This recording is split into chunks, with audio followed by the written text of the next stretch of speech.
토레스 델 파인의 국립공원에서의 3박 4일 마침내 완성한 W 트랙의 끝자락에서 저는 이 위대한 산봉과 마주했습니다. 그 큰 감동을 마음에 품고 이제 서둘러 하산하여 푸에르토 나탈레스로 돌아가야 합니다. 돌아가는 길에는 또 어떤 모험이 기다리고 있을까요? 바로 시작합니다. 내려와서 확인한 버스 시간표 때문에 생전하지 않을 것 같은 일을 감행합니다.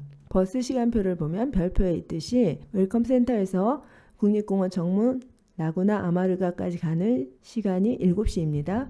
제가 현재 도착한 시간 5시쯤인데 2시간을 기다려서 그곳에 간다 한들 또 두어 시간 기다려서 9시 35분에나 푸에르토 나탈레스 가는 버스가 있습니다. 그렇게 되면 처음 푸에르토 나탈레스에 올 때처럼 자정에나 도착한다는 것인데요. 제가 너무 피곤해서 그렇게 할 수는 없었어요. 그러니 이제부터 진짜 모험을 감행할 수밖에요. 바로 히치하이킹을 하는 것이었습니다. 다행히 저는 차를 한 대 얻어 타게 되었는데요.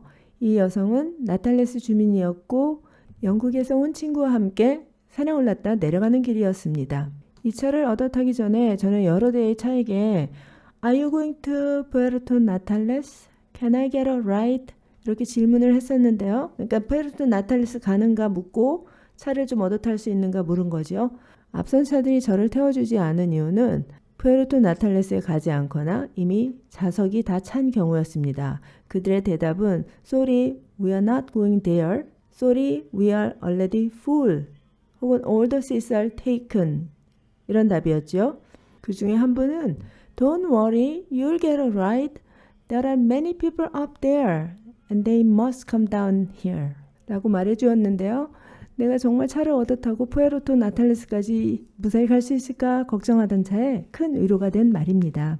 그분의 말처럼 잠시 후에 이 차를 얻어 타게 되었는데요. 이 여성분이 어찌나 운전을 빠르게 하는지 실제로 2시간 거리를 시간 반 만에 도착했습니다.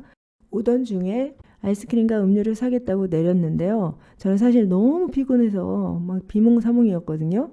그래도 감사의 뜻으로 제가 이 음료와 아이스크림 값은 지불했습니다. 너무 피곤해서 함께 사진 찍자는 말도 못했네요. 덕분에 무사히 숙소까지 돌아왔습니다. 길 위에서 만난 파타고니아 사람들의 넉넉한 여유와 다정함이 제 기억 속에 오래 남을 것 같습니다. 며칠 만에 제대로 뜨거운 물 샤워를 했네요. 이곳은 물이 정말 좋아요. 저녁 식사를 하러 가기 전에 목이 말라서 과일을 몇 개 샀습니다.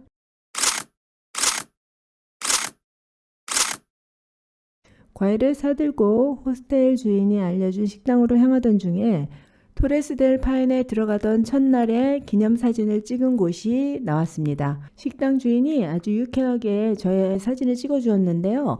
그 친절을 생각하며 안을 들여다보니 식당이 꽤 괜찮아 보였어요. 그래서 저는 이곳에서 저녁 식사를 하기로 했습니다. 식당에 들어가 앉으니 커다란 화로와 고소한 고기 냄새가 저를 반깁니다. 이곳은 아사도 전문 맛집이기도 한데요. 저는 시간이 너무 늦은 관계로 오늘은 고기를 먹지 않고 칠레에서 아주 유명하다는 해산물 수프를 주문했습니다. 주문할 때 저는 웨이터에게 내가 너무 목이 마르니 방금 전에 산 수박을 먹어도 되겠는가 물었고요. 그는 저에게 친절하게 접시와 나이프를 가져다 주었습니다. 숙면을 취하기 위해서 와인도 한 잔 주문했고요. 와인과 수박을 먹다 보니 오늘의 메인 요리가 나왔습니다. 파일라 마리나라는 칠레식 해물 뚝배기 수프였는데요. 제가 좋아하는 어패류가 듬뿍 들어간 정말 맛있는 음식이네요.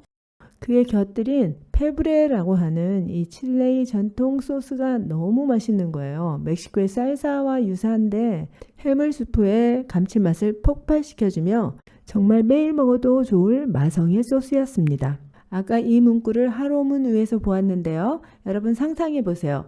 맛있는 고기가 우리 식탁에 나왔습니다. 그러면 한 사람이 일어나서 고기를 굽느냐고 정말 애쓴 아사드로에게 박수를 이라고 외치고 모든 사람들이 감사의 뜻으로 박수치며 환호하는 장면 말이에요. 이 아사도가 정말 맛있는지는 제가 다음번에 먹어보고 제대로 풀어드리겠습니다. 식사를 마치고 숙소로 돌아온 저는 다음날 푼타 아레나스에서 머물 숙소를 예약했는데요. 1일 숙박료 총액은 25,000페소이고요. 세금 포함 총액도 마찬가지예요. 그리고 제가 온라인으로 지불한 금액은 4.63달러, 숙소에서 지불할 금액은 21,250페소입니다. 내일 모레 남미의 최남단 우슈아이아로 가는 버스편도 예약했습니다. 금요일 아침 8시에 출발해서 금요일 오후 6시에 도착하는데요. 버스는 침대 칸을 이용해서 10시간 정도를 가게 되고 요금은 86.34달러입니다. 내일과 모레 일정을 다 예약했으니까 오늘은 여기까지 하고 마무리를 하겠습니다. 잘 자고 일어났습니다. 오늘은 푼타 아레나스로 이동할 건데요.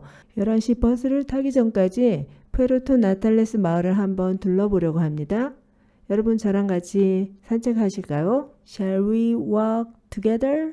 광부의 동상이 과거에 이 석탄업으로 발전하던 이 도시의 황금기를 보여주는 것 같아요. 그리고 쓰레기통으로 쓰이는 이 뒤에 광부의 짐통이 재밌네요. 길 건너에 예쁜 건물이 보이는데 가볼까요? 이곳이 에테르 아이케 전통 공예센터이군요. 이곳은 파타고니아의 천연 재료로 만든 전통 수공예품을 전시하고 판매하는 곳이라는데요. 파타고니아의 개척 역사를 담고 있는 이 오래된 건물을 허물지 않고 이렇게 시에서 복원하여 장인들의 공예센터로 활용하고 있는 것이 인상 깊었고요. 실내를 들어가 보지는 못했지만 건물의 빨간색과 흰 줄 그리고 이 그림만으로도 과거의 숨결을 느끼기에 충분히 멋진 곳이네요. 파타고니아에서 흔히 보게 되는 동상들인데요. 저는 유럽인들이 남미에 와서 원주민들을 학살하는 과정에 어떤 고문과 관련이 있나 생각했는데요. 알고 보니 과거 원주민들의 성인의식인 하인의식과 관련이 있다고 합니다. 성인식은 일종의 연극인데요. 온몸의 주머니를 그린 쇼트 정령들이 소년들의 일상을 엄격하게 감시하며 규율을 가르칩니다. 그리고 그 소년들이 엄숙함에 지쳐갈 때쯤 붉은 가면을 쓴 가장 무서운 정령인 코타익스가 나타나서 이들을 극단적인 공포로 몰아넣는데요. 그 순간 부족의 족장이 가면을 벗기라고 명령합니다. 두려움을 극복한 소년이 이 가면을 벗기고 나면 사랑하는 아버지나 삼촌과 같은 낯익은 얼굴이 미소를 짓고 있답니다. 이제 소년들은 스스로가 느낀 공포가 허구였음을 인지하고 파타고니아의 매서운 현실과 맞설 어른으로 다시 태어납니다. 계속 해안가로 걸어가다가 이 엄청난 벽화를 보았네요. 아우니켄크와 카에스카르 부족의 문화유산이라고 하는데요. 이 지역의 초기 원주민인 육지 부족과 바다 부족인 아우니켄크족, 카에스카르족의 생활상입니다. 주사위, 카드 같은 원주민의 사교 문화가 보이고요. 출입구 주차 금지로 이 건물이 현재 사용 중인 걸 알 수 있어요. 육지 부족은 파타고니아 초원에서 말을 다루는 유목민처럼 보입니다. 나무를 보니 바람이 세차게 부는 것 같은데 레아를 사냥하는 아주 역동적인 모습도 보입니다. 말을 타고 사냥하고 있네요. 어머, 표마 같은 동물도 보이고 과나코를 사냥하고 있군요. 남자들은 사냥 도구를 정비하고 여인들은 아이들을 돌보며 말을 길들이는 모습도 보입니다. 파타고니아의 대자연 속 원주민들의 강인한 생명력이 화면을 뚫고 전해지는 것 같습니다. 하인이라고 하는 천막 그리고 소년들이 채집생활 등을 하면서 생존 기술을 익히는 성인식의 모습 같아 보이지요. 여기는 카에스카르 바다 부족 같아 보이네요. 벽화 속 원주민들의 모습을 보고 있으니 마치 타임머신을 타고 파타고니아의 태고적 신비 속으로 걸어 들어온 것만 같습니다. 1만 년 전에 멸종한 밀로돈도 보이고요. 과나코를 겨냥하는 맹수인 스밀로돈도 보이네요. 와우, 수만 년 전 이 땅에서 벌어졌던 생존의 드라마가 벽화 속에 그대로 살아있는 것 같지 않나요? 칠레에서 거리 벽화는 깊은 정치적 역사를 지니고 있는데요. 과거 독재 정권 시절에 벽화가들은 공공의 벽을 주요 캠퍼스로 삼아 정권에 저항하고 소외된 이들의 목소리를 대변하는 벽화여단을 조직해 활동하기까지도 했답니다. 지금 보는 벽화에는 모자를 쓴 가우초의 모습이라든지 토종 감자, 마테차 등 현대를 사랑하는 파타고니아인들의 순박한 모습이 보이는데요. 이러한 벽화를 통해서 원주민의 문화가 완전히 사라졌다는 오해를 바로잡고 그들의 후손이 여전히 이 마가야네스 지역의 당당한 일원으로 살아가고 있음을 전 세계 여행자들에게 상기시키고 있는 것 같습니다. 1월 23일 광장. 이건 뭐지? 궁금한 거 못 참는 제가 벽면의 내용을 살펴보니 이 광장은 푸에르토 나탈레스라는 마을에 뿌리를 만든 노동자들의 희생과 투쟁을 기억하는 아주 뜻깊은 역사적 장소입니다. 척박한 파타고니아의 양모 공장에서 노동시간을 8시간으로 줄여달라고 그저 인간답게 살게 해달라고 외쳤을 뿐인데 거기에 총격을 가해 사람들을 마구 죽게 한 공권력이라니요. 양보하고 나눌 줄 모르는 인간의 잔인한 욕망이란 참 아름다운 풍경 앞에서 기가 막히고 씁쓸해집니다. 해변가를 산책하며 아까 성인식에서 소년들이 느꼈을 공포에 대해서도 생각해 봤습니다. 대부분의 사람들이 허상의 공포를 가지고 있는 것 같아요. 제가 남미에 혼자 여행을 간다고 하니까 다들 무섭지 않냐고 물었는데요.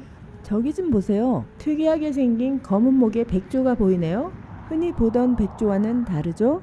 이렇게 평화롭고 아름다운 비경 속에서 제가 무서울 리가 있겠어요? 인간은 어쩌다 이런 허상의 공포를 갖게 된 걸까요? 해안에 설치된 손이라는 이 작품은 파타고니아의 변화무쌍하고 혹독하면서도 아름다운 대자연 앞에선 인간의 존재를 표현하고 전 세계 여행자들을 환대하고 지역 주민들과의 연대의 의미도 내포하고 있답니다. 이 손과 함께 푸에르토 나탈레스의 이정표 역할을 톡톡히 하는 밀로돈 동상입니다.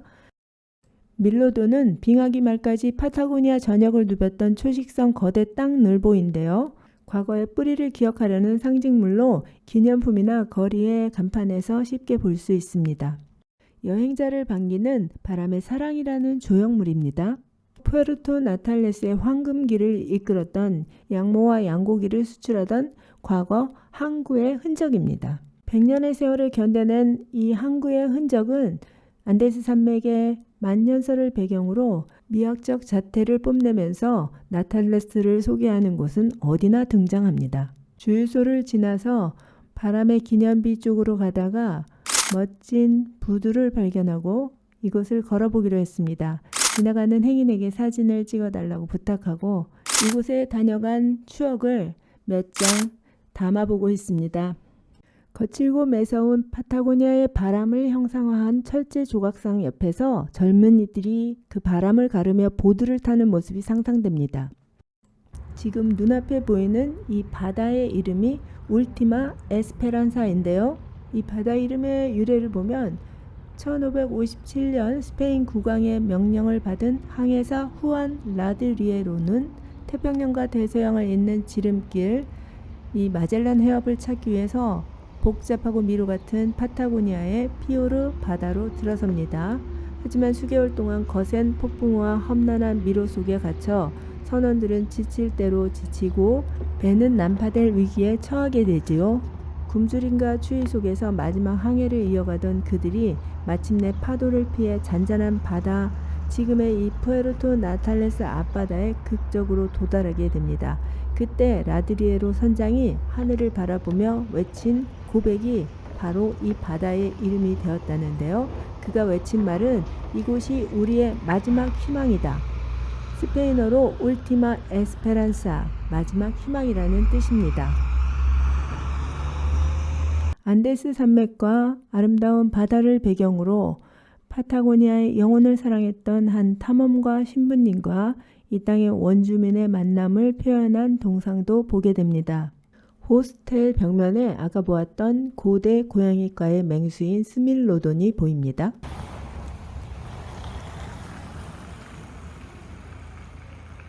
저쪽에 기념품 가게가 보이길래 막 달려갔거든요. 그런데 이때 시간이 8시 반 정도인데 아직도 가게 문을 열지 않았습니다.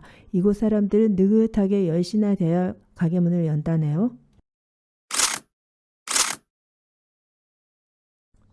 거리의 벽화, 손이라고 하는 조형물, 또 바람의 기념비로부터 100년 전 부두의 흔적까지 푸에르토 나탈레스는 아름다운 예술품이 가득한 야외 미술관이자 동시에 결코 잊지 말아야 할 파타고니아 원주민들의 뿌리, 그 고단했던 삶의 궤적이 고스란히 새겨진 살아있는 인류학 박물관 같습니다.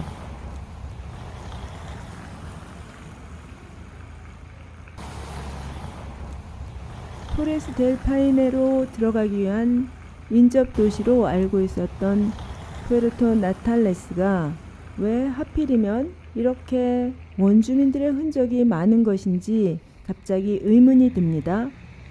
2003년 칠레 정부는 역사적 진실과 새로운 대우를 위한 위원회를 출범시켜 과거 국가가 방조하거나 주도했던 원주민 학살과 문화적 소멸을 공식 인정하고 전 세계에 참회와 반성을 발표했습니다.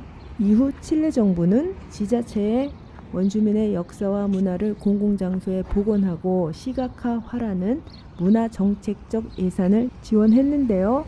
토레스 델 파이네를 가기 위해 무조건 거쳐가야 하는 푸에르토 나탈레스는 정부의 정책기금으로 문명이라는 폭력으로 사라진 과거 원주민들을 새로운 정체성으로 삼고 마을 곳곳에 그들의 삶의 궤적을 꼼꼼히 기록하여 전 세계 여행자들에게 스스로의 역사와 정체성을 당당히 보여주는 길을 걷고 있습니다. 저에게 이 야외 미술관은 과거의 폭력을 외면하지 않고 뼈아프게 직시하려는 이 땅의 가장 용기 있는 반성이자 참회록으로 느껴집니다. 1시간 30여 분 산책을 마치고 숙소로 돌아오는데 바로 옆에 버스가 보이는 거예요. 들어가서 버스를 탈 수 있나 물어보니 탈 수 있는 것은 아니고요. 표를 예매할 수는 있었습니다. 푼타 아레나스로 향하는 버스표를 예매하고 저는 숙소로 돌아가서 휴식을 취한 후 버스 정류장으로 출발했습니다. 토레스 델 파이네로 들어가는 관문인 줄만 알았는데 척박한 대자연을 예술로 빚어내며 살아 숨쉬는 진짜 파타고니아의 모습을 보여준 나탈레스는 떠나는 마지막 순간까지 거리의 예쁜 꽃들로 제게 평화를 선물합니다. W트랙 3박 4일의 모험 끝에 만난 고요한 휴식처 푸에르토 나탈레스가 건넨 마지막 다정함을 품고 이제 다음 여정으로 발걸음을 옮깁니다.